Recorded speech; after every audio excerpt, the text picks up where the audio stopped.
Kemudian yang kedua berkaitan dengan judul dari kitab ini. Jadi buku ini berjudul Kitab Tauhid. Kitab At-Tauhid. Iya. Kitab artinya, kata kitab itu adalah bermakna kumpulan yang dikumpul. Kalau dikatakan Kitab Tauhid, itu artinya kumpulan materi, kumpulan pembahasan yang menjelaskan tentang tauhid. Menjelaskan tentang tauhid. Ini makna dari kitab. Iya.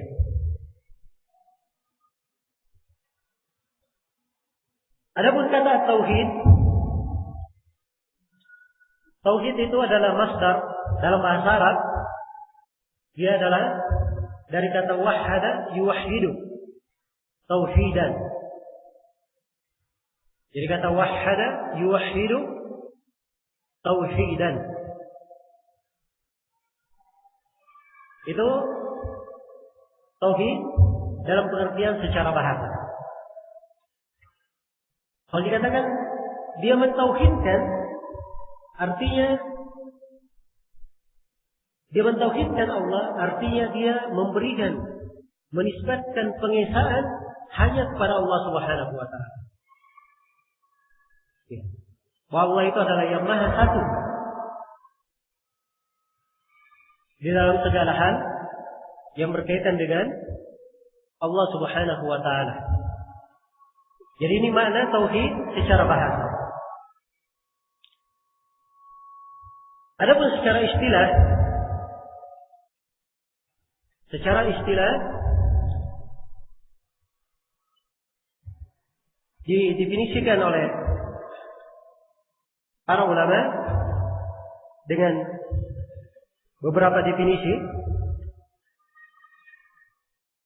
dan di antara definisi yang paling bagus yang menjelaskan tentang definisi tauhid secara umum adalah apa yang disebut oleh Syekh Ibnu Utsaimin rahimahullahu taala dalam kitab beliau Al-Qaulul Mufid. Kata beliau tauhid itu dalam istilah syariat adalah ifradullah ta'ala bima yakhtassu bihi min ar-rububiyyah wal uluhiyyah wal asma' was sifat. Ya. Tauhid adalah mengesahkan Allah.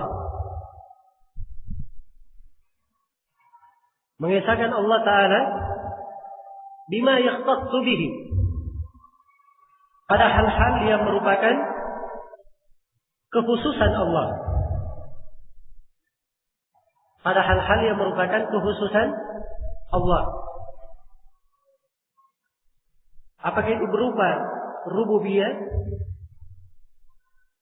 rububiyah Allah, atau berupa uluhiyah Allah, atau berupa asma wa sifat, nama-nama dan sifat Allah. Iya. Baik, jadi ini definisi tauhid. Jadi tauhid itu adalah seorang mengesahkan Allah, menyendirikan Allah di dalam segala hal yang merupakan kekhususan Allah Subhanahu wa taala. Allah Subhanahu wa taala satu-satunya yang mencipta, yang memberi rezeki, menghidupkan, mematikan. Ini mana-mana rububiyah.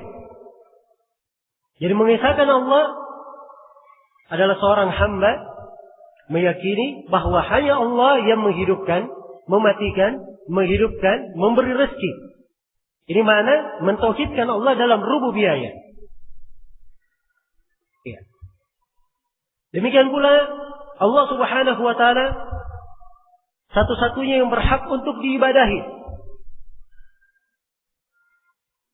Jadi mentauhidkan Allah dalam uluhiyahnya, karena ibadah adalah kekhususan bagi Allah. Maka segala jenis ibadah itu hanya diberikan kepada Allah Subhanahu wa taala. Iya. Seorang hamba berdoa, mengharap, takut. Ia bernadar, salat, puasa, zakat, melakukan haji, ibadah-ibadah apapun yang dia lakukan, dia wajib mentauhidkan Allah di dalamnya, yaitu mengesahkan Allah di dalam ibadah itu. Ini makna kekhususan Allah dalam ibadah. Demikian pula Allah menamakan dirinya dengan nama-nama Asmaul Husna. Dan Allah mensifatkan dirinya dengan sifat-sifat yang agung.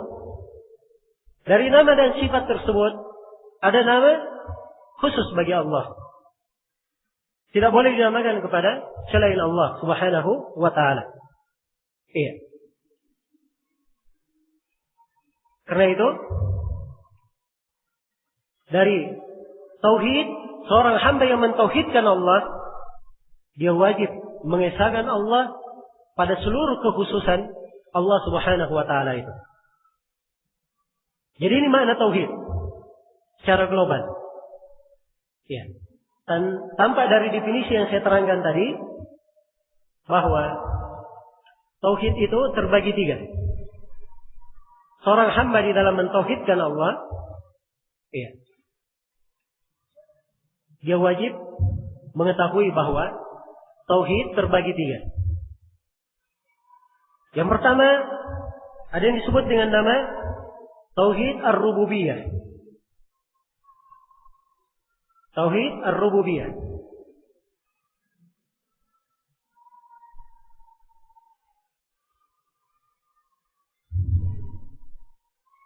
Apa arti tauhid ar-rububiyah?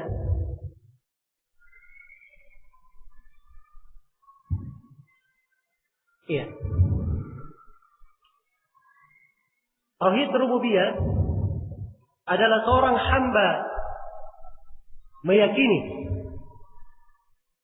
bahwa Allah Subhanahu wa ta'ala adalah Rabb segala sesuatu,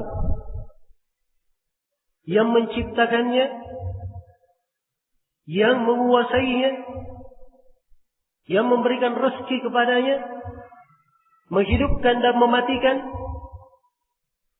yang memberi manfaat maupun memberi kecelakaan, yang mengatur segala urusan. Ini mana-mana apa? Mana-mana rububiyah. Yaitu mengesahkan Allah Subhanahu wa ta'ala di dalam rububiyahnya, di dalam penciptaannya, kekuasaannya dan pengaturannya. Jadi kalau dikatakan tauhid rububiyah, apa artinya? Yaitu seorang hamba meyakini bahwa Allah yang maha mencipta, Allah yang maha memberi rezeki, Allah yang menghidupkan, Allah yang mematikan, Allah lah yang mengabulkan doa orang-orang yang berdoa kepadanya. Iya. Allah yang memberi manfaat kepada seorang, yang menolak bahaya. Allah Subhanahu wa ta'ala yang menghidupkan dan mematikan. Di tangannya lah segala perkara, dia lah yang mengatur segala urusan. Ini mana tauhid apa? Tauhid rububiyah. Ini mana tauhid rububiyah. Ya. Jadi seorang hamba yang bertauhid, di antara kewajibannya di dalam tauhid, dia menetapkan bahwa Allah Subhanahu wa ta'ala satu-satunya yang bersendirian di dalam seluruh rububiyah tersebut. Tapi harus saya ingatkan di sini bahwa tauhid rububiyah ini, seorang yang meyakini tauhid rububiyah ini itu tidak cukup memasukkannya di dalam Islam. Tidak cukup memasukkan dia ke dalam Islam. Jadi kalau misalnya seorang meyakini bahwa Allah yang mencipta, menghidupkan, memberi rezeki, dia mengakui hal tersebut, itu belum cukup memasukkan dia ke dalam Islam. Kenapa? Sebab orang-orang musyrikin kaum musyrik di masa Nabi sallallahu alaihi wasallam, mereka juga mengakui hal itu. Mereka juga mengakui hal itu. Karena itu disebut di dalam Al-Quranul Karim, dalam banyak ayat, pengakuan kaum musyrikin terhadap rububiyah Allah. Di antaranya di surah Yunus ayat 31, Allah Subhanahu wa taala berfirman, "Qul man yarzuqukum minas sama'i wal ard, amman yamliku as-sam'a wal absar, wa man yukhrijul hayya minal mayyit wa yukhrijul mayyita minal hayy, wa man yudabbirul amr." Katakan wahai Nabi Muhammad, tanyalah kepada kaum musyrikin itu. Wahai kaum musyrikin, siapa yang memberi rezeki kepada kalian dari langit dan bumi? Siapakah yang menguasai pendengaran dan penglihatan? Siapakah yang mengeluarkan yang mati dari yang hidup, mengeluarkan yang hidup dari yang mati? Dan siapakah yang mengatur segala perkara? Tanyakan kepada mereka. Maka apa jawaban mereka? Allah terangkan dalam Al-Quran, sayaquluna Allah. Kalau engkau tanyakan hal itu wahai Nabi Muhammad kepada kaum musyrikin, mereka pasti menjawab Allah yang melakukan hal itu. Jadi kaum musyrikin mengakui bahwa Allah yang memberi rezeki di langit dan di bumi. Allah yang menguasai pendengaran dan penglihatan. Allah yang menghidupkan, mematikan. Kaum musyrikin mengakui bahwa Allah yang mengatur segala perkara. Tapi bersamaan dengan itu semua, kaum musyrikin tidak masuk ke dalam Islam. Ya. Mereka tetap diperangi oleh Rasulullah sallallahu alaihi wasallam, dan mereka juga tetap benci kepada Nabi sallallahu alaihi wasallam. Andai kata Islam itu hanya sekadar mengakui bahwa Allah yang mencipta, menghidupkan, memberi rezeki, maka harusnya tidak ada lagi permusuhan antara Nabi dan kaum musyrikin. Karena sama, menunjukkan bahwa pengakuan seorang hamba terhadap tauhid rububiyah itu belum cukup. Ya. Dan ini yang wajib dipahami oleh setiap muslim dan muslimah. Dan disinilah pentingnya kita mempelajari kitab tauhid.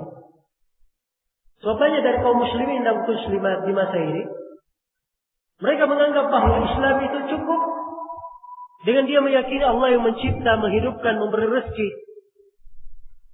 Dianggap bahwa itulah Islam. Hanya itu yang dikatakan sebagai keislaman. Ya. Memang benar, tauhid rububiyah bagian dari Islam. Tapi itu tidak cukup memasukkan seseorang ke mana? Ke dalam Islam. Tidak mencukupi. Harus ada tauhid berikutnya. Tauhid yang kedua adalah tauhid al-asma wa sifat.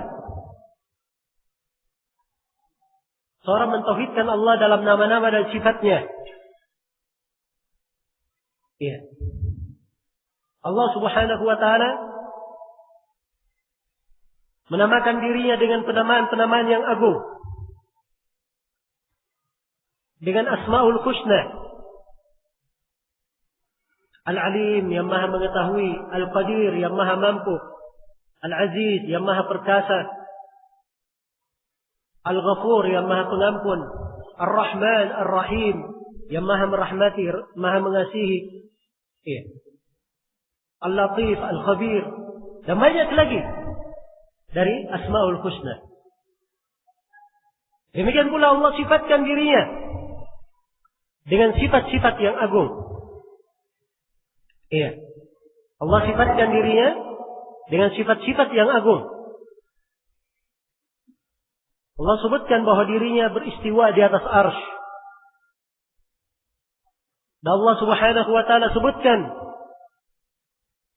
iya, dirinya melihat, mendengar, mengetahui,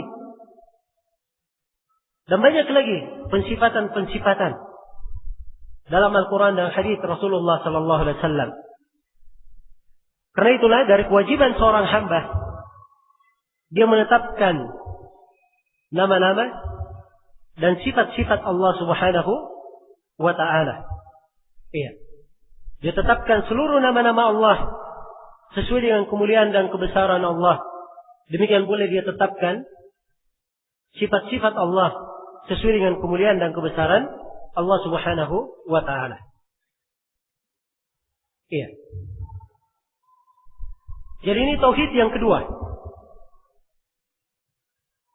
Tauhid yang ketiga, dan ini merupakan inti permasalahan tauhid yang ketiga ini. Iya.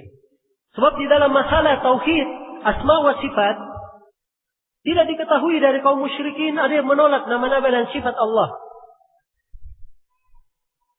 Ya. Hanya diketahui mereka mengingkari penamaan Ar-Rahman saja. Seperti yang disebut dalam Al-Quran, wa hum yakfuruna bir-Rahman. Mereka kafir dengan nama Ar-Rahman itu.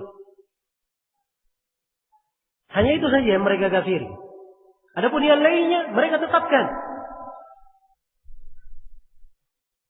Mereka tetapkan. Jadi terhadap nama-nama dan sifat Allah itu juga kaum musyrikin meyakininya. Tapi ini tidak memasukkan mereka ke dalam Islam. Yang menjadi pokok masalah adalah tauhid yang ketiga. Inilah yang akan menjadi inti pembahasan kita di dalam buku ini, Kitab Tauhid. Ini yang menjadi inti pembahasan. Tauhid yang ketiga adalah tauhid uluhiyah. Mentauhidkan Allah dalam uluhiyahnya.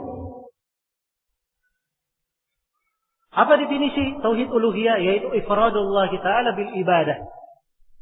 Mengesahkan Allah Subhanahu wa taala di dalam beribadah kepadanya. Iya. Jadi tauhid uluhiyah itu adalah mengesahkan Allah Subhanahu wa taala di dalam ibadah.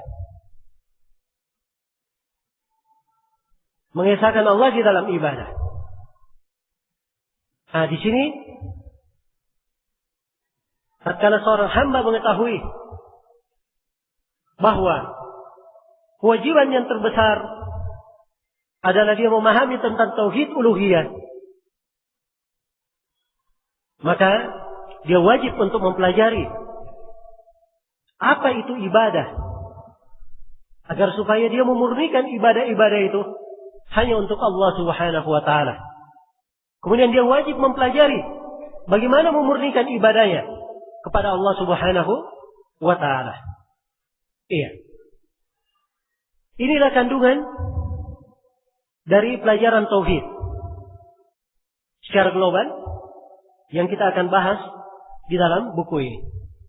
Dan sekali lagi, tauhid ini adalah sumber kebahagiaan. Tidak pernah terlihat di dalam kehidupan dan tidak pernah tercatat di dalam sejarah ada orang-orang yang lebih berbahagia daripada Rasulullah sallallahu alaihi wasallam dan para sahabatnya serta orang-orang salih yang berada di atas jalan mereka. Iya. Dan kita semua memaklumi bahwa kebahagiaan itu tidaklah diukur dengan apa yang didapatkan oleh seorang hamba dari keduniaan, dari harta, jabatan, kedudukan, anak dan keluarga. Tapi kebahagiaan yang hakiki itu hanya didapatkan oleh seorang hamba di dalam memahami bagaimana Islam yang benar itu, bagaimana tauhid yang murni kepada Allah Subhanahu wa taala. Ini yang paling pokok yang hendaknya dipahami. Iya. Tatkala kita membuka misalnya pembahasan tentang tauhid, bahwa ibadah itu hanya kepada Allah Subhanahu wa taala, maka terasa nikmat hidup itu. Iya. Ia mengetahui bahwa dirinya hanyalah hamba Allah, bukan hamba si fulan, bukan pula hamba si allan. Dia hanya seorang budak milik Allah Subhanahu wa taala. Iya. Sehingga dia bebas dalam kehidupannya. Ketika ia mendapatkan suatu kenikmatan, dia tahu bahwa nikmat ini datangnya dari Allah, dan itu dari tauhid. Ketika ia tertimpa musibah, ia mengetahui bahwa ini semuanya datangnya dari Allah. Sehingga di saat nikmat dia tidak terlalu bergembira. Dan di saat musibah dia juga tidak terlalu sedih. Dan ini tentunya adalah suatu hal yang indah di dalam kehidupan seorang hamba. Iya. Hatinya penuh dengan pengagungan kepada Rabb-Nya, kecintaan kepada Allah, makmur dengan kenikmatan. Iya. Ada rasa khasyah, rasa takut, rasa harapan. Ada ta'zim, ada mahabbah, dan berbagai bentuk ibadah yang akan memperindah kehidupannya. Iya. Sehingga ia di dalam hidup itu hubungannya dengan manusia menjadi hal yang baik. Apapun yang dilakukan oleh manusia terhadapnya itu tidak memberikan pengaruh padanya. Sebab dia menganggap bahwa hidupnya hanya untuk Allah Subhanahu wa ta'ala. Dan sekali lagi, ini adalah makna-makna yang agung. Dan makna-makna yang agung ini tidak akan didapatkan oleh seorang hamba kecuali kalau dia memahami tauhid dengan benar. Dan semakin seorang hamba itu kuat di dalam pemahaman tauhid, maka akan semakin dahsyat pula pengaruhnya di dalam kehidupannya. Iya. Akan memberikan pengaruh di dalam jiwanya. Akan menambah kebahagiaannya di dalam kehidupannya. Baik. Karena pembahasan dari buku ini agak panjang ya. Ini seluruh hadirin sudah mendapatkan buku panduan yang kita akan kaji. Kitab Tauhid. Jumlahnya ada 66 bab. Dan kita hanya punya waktu 7 hari saja. Itu sudah dipotong dengan 2 materi. Yang lainnya insyaAllah ta'ala sebagaimana yang telah diumumkan akan dibawakan oleh 2 ustadz kita yang lain. Baik. Karena itu di kesempatan ini saya akan segera masuk di dalam inti pembahasan agar supaya kita bisa menyelesaikan kandungan dari kitab Tauhid ini dan melihat keindahan-keindahan di dalam pembahasan tauhid. Ya. Seorang yang telah membaca buku ini dan mengetahui makna ayat-ayat dan hadis-hadis yang disebutkan di dalam buku ini, pasti dia akan merasakan perbedaan kehidupannya setelah ia memahami ilmu tentang tauhid dan sebelum ia memahaminya. Ya. Dan inilah sebenarnya inti seorang menuntut ilmu agama. Karena ilmu agama itu selalu membawa kebaikan bagi seorang hamba.